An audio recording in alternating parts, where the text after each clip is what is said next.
4:45 in the morning, getting ready to go out and do some hog hunting. First stop is gas and coffee, and probably a burrito. So first tough question, should I be presumptive and go ahead and get ice now, or make the ice stop a special stop later and also get a snack to celebrate?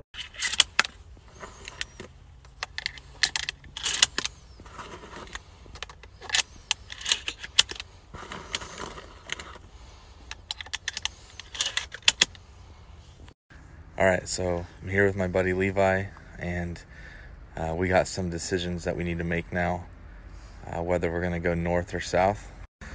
South has typically been Old Faithful. That's where we've done really well. North is new ground for the most part, but there's a lot of hogs up there. So, but also there's a lot of cool stuff south that I'd like to show. So we're gonna probably flip a coin and see what ends up happening. We'll end up in both places, but where do we want to go first? Where are the hogs? A lot of stuff that I want to accomplish today.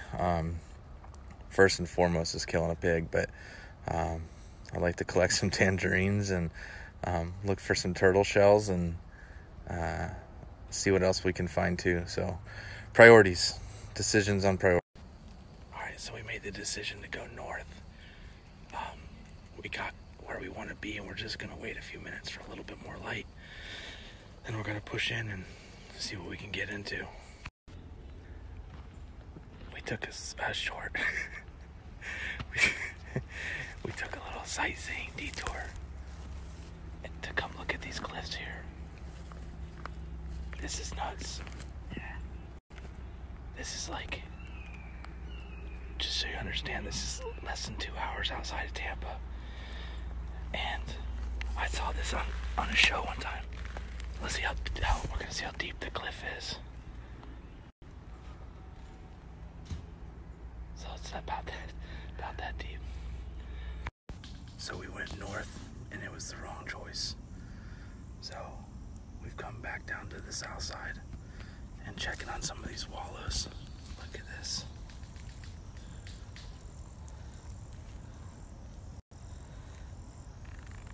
Look at the rub on this tree.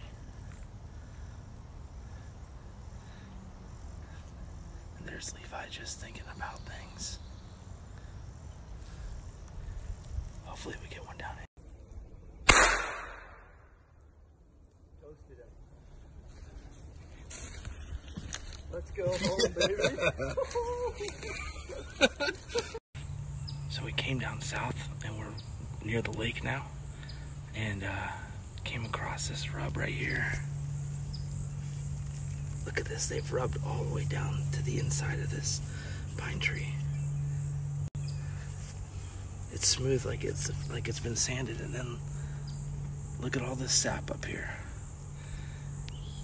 I've heard a couple theories. I don't know why they seem to prefer the pine trees, but maybe the sap coats their fur. It's like insect repellent, or maybe they just like to smell piney fresh. I don't know.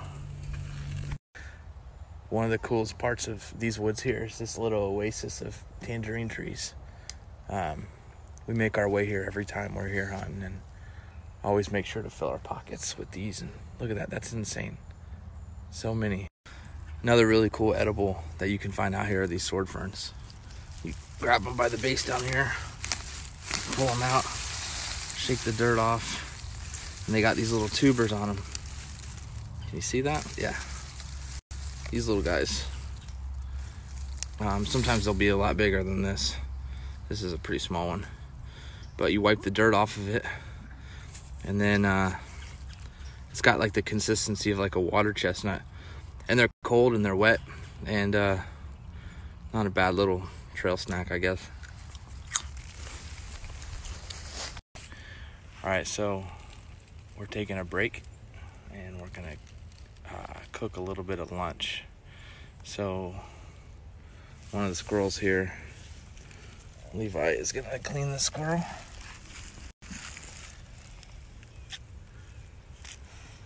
and we're gonna cook it rotisserie style over a little fire. And I always have a rule that you don't never leave the house without some kind of a gun and a knife and a cooler, just in case. And also, you never go into the woods without olive oil and black truffle salt. You'll see that here in a second.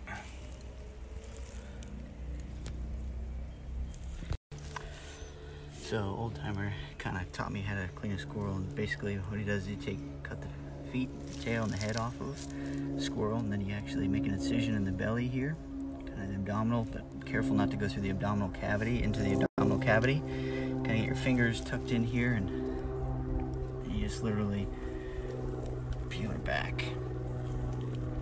A lot of times when before there, once you get about here, you can get kind of on the backside. Separate.